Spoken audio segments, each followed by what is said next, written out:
Hello, my friends. It's good to see you here. If you are new, welcome. I upload new videos every Wednesday. I make videos on bags, especially very brightly bags, and also here and there planners related stuff, including some hauls and you know, I am a planner addict and also bag addict. So this time I'm going to show you my planners. It's so it's so interesting that my very first video that of this channel I upload years ago actually was about planner. At that time I was into Filofax, and then there's a lot of transition, and currently I am using passion planners, and I move from using heavy planners to passion planners. It's an interesting transition, but I feel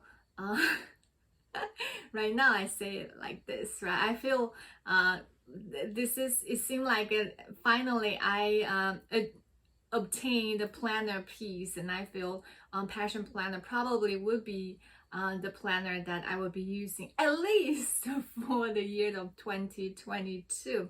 But I'm currently using passion planner. So for the passion planner, originally I purchased two different sizes, and one is the medium size, the other is the large one. When I first purchased these two, I didn't even when I saw how big the big really is, I didn't use this big at all, not even a single page. I didn't write anything on it, and I went directly to the medium size. I used it for a while, and I really enjoy using it. And then I just feel the urge to try the small size. So after a couple months of using the medium one, I turned to the small size. And then I use it for about a week or so, and I just feel the small size is really a little bit too small for me.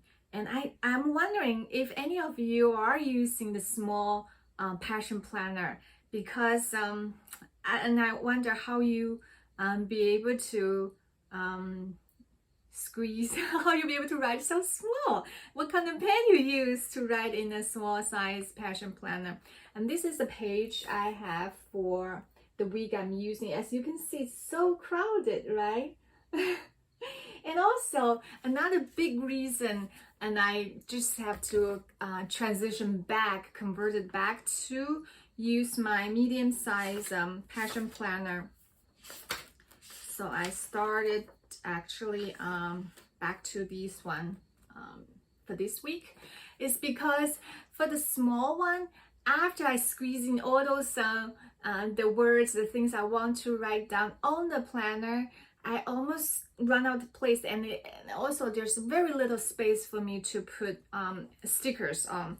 I try my best to squeeze in, and I do really want to use all the stickers that I have, and I feel the stickers really, to me, for my planning, I use stickers not only for decoration purpose, and I also don't do any pre-planning thing. I mainly use these stickers to demonstrate or to emphasize the things I want to express of that specific day. You know, for instance, there's a one day, like over here, Friday, I was so it was a crazy day, very stressful day. So I used some emoji, different kind of facial expression emojis, stickers there. So later on, when I come back to review these weeks, right, these the things I record and tracked, and I can see right away how each day really was on that time, right, at that time. So that's how I use stickers, and that's how to me what stickers mean. It's not just to decorate things, but really mean something. They have to mean something. So but the small small size passion planner, it's just not enough space for me to put stickers. And on top of that, I do also record a lot of things, so I have to convert back to use medium size passion planner. I feel it's just about right in terms of the space that I have to both document things and also put stickers. And for the large one, I just feel it's right now. I just feel it's a bit too large, too much space. Who knows if I would change my mind, but I'm glad at least I have it here in case sometime, you know, I have the urge again to want to have more space. Then I can go back to the large size passion planner. And I also have a bunch of those date stickers, so I can redate those outdated pages. Okay, so that's how that's how the transition is. And what's the struggle currently I'm having is really between the sizes. But I think eventually I decide medium is probably is the best size for me. Okay, and then I would like to just briefly touch base of in terms of what I use, how I plan. I feel like my planning, the way I plan it's a little bit different from everybody else, and I cannot imagine that you would see quote unquote super popular plan with me, that kind of videos, because I basically don't do any pre-planning. The most pre-planning I do every week, I do a little bit. The most pre-planning I do every week is really just do my own habit tracking, like over here, instead of getting, and I don't really see it's necessary to get those habit tracking stickers to put on planner. I would just draw my own habit tracking thing. I have my, you know, some chores I remind myself to do, and also just to see how I do these things on a weekly basis, how often I do those things. And then I have my vitamin tracker, and also the weight lifting tracker. I have a super minimum amount of how to say that. I'm super not aggressive in terms of doing exercise and vitamin, but you know, 3 times a week for vitamin, 2 times of weight training. Still last week I didn't even do one exercise, which I think sometimes it's fine. I mean, otherwise if we give us too many things to track, to do, it's just going to I just feel we're gonna burn out quickly. That's just how I feel. So that's the little thing I do, the pre-planning. And also for all the meetings, appointments, these kind of things, I strictly put them on Google Calendar. I think that's the best place to have those things, especially you have a location, time, specific information. Google Calendar is the best to have them there. So I don't, you know, pre-plan those kind of things. And so prior to the week start, right, I would if there's important things in terms of future planning, I will put stickers.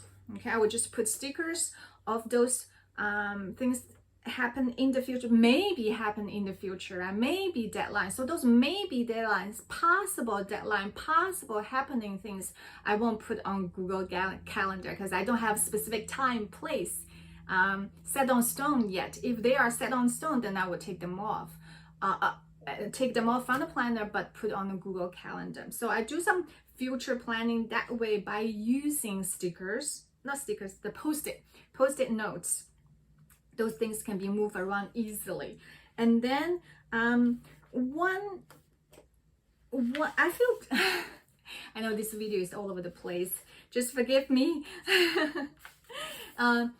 And I feel Passion Planner is super perfect for my my need is that it has all these specific areas of the page, like it has personal to do, work to do.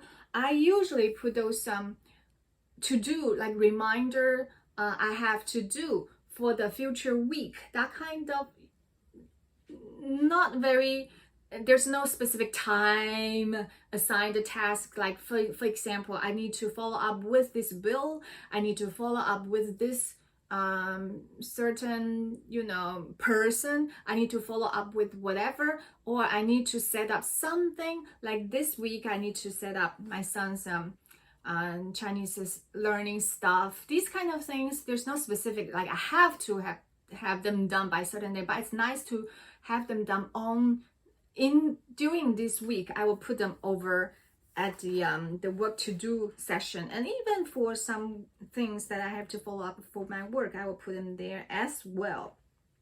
Okay, then when I finish them, I will just put a check mark over, and then I will use the personal to do session. So happen there are three sessions for the personal to do box, and I have 3 children, so each of them I assign one portion to them. So these will be the place I record special things I do with them. For instance, you know, I take my son to a playground, I take my daughter to have a special date with her, that kind of things, you know, or I teach spend time practicing piano with my son, or I spend time teaching Chinese to my son, to my daughter, you know, that kind of things. I will write them down over at the personal to-do list session.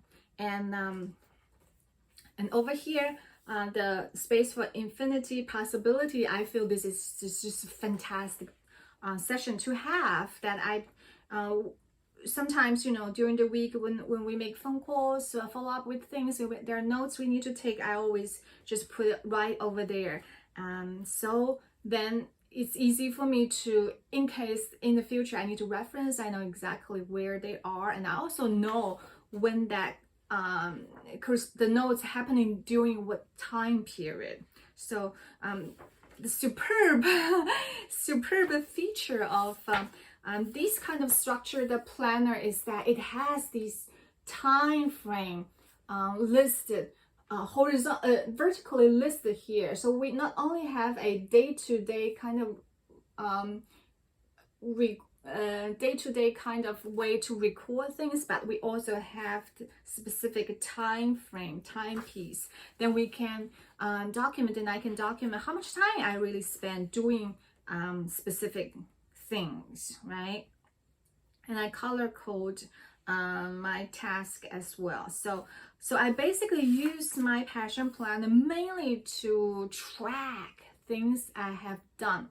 And a lot of time, you know, we have planned for the future, we have a goal to try to achieve. To me, if I mainly write those things down, then I just feel I always, I don't know if you feel the same or not, I always like would put on so much, you know, like I have a high, what's the word for that? I always have so many things I want to accomplish, but whether I actually accomplish them or not, that's another story. So if I do this kind of planning, like write down everything I want to do, I'm gonna fill up the page quickly, but eventually when the time comes, you know, on the specific day, I may not do any of them. So instead, do this backward kind of planning, whatever on the sheet are the things I actually accomplish, I actually achieve, I actually done. So this way, not only give me some more space to put things around, to arrange, and also to do things, but also I have room to breathe as well, right? So that's my planning philosophy. My way of planning is really do this backward planning, and I have a general view, general idea of this in terms of the priority of my life, right? That kind of thing. I have it. I finally have a pretty, I feel like, pretty good way of set prioritization of my life kind of thing already. So I know there are things, in order to have a more balanced life, I need to, accomplish things of each different section. So for instance, this is my kind of life wheel kind of thing. So I draw a life wheel kind of thing for each month, and every month, throughout the months, I give myself, a whole month to do different kind of things. Not exactly on the day I plan, but I have a month to accomplish these kind of things. For instance, how I spend time with my children, what I like to do with them, different trips I want to take, things I do for my health, for my, physical environments, that's about the house, the living environment, which include all the cleaning, these kind of stuff. I record them on my the wheel. So this is another example of the wheel life thing for August. And this way, I not only see my priorities, different pieces, and I also be able to balance my time better. Because in the past, I feel I spend way too much time at work and personal achievement, like spend time writing papers and get paper published, these kind of things. I just feel I spend way too much time. Now I want to reset my priority a little bit by spending more time with my children, family, friends, develop good long-lasting friendship with people, that kind. So we have a more balanced way of living. I know I'm all over the place here, but I think the key point is I feel like I reached my planner piece, at least for now, and I just share my personal planning philosophy a little bit with you. If this is something helpful to you, please let me know. I'm very not quite sure if this will be something that you guys may be interested in watching. If so, I can definitely go deeper and show you more examples of things I mentioned. I hope you enjoyed this video. If so, please give me a like, and I'll see you next week. Goodbye, my friends.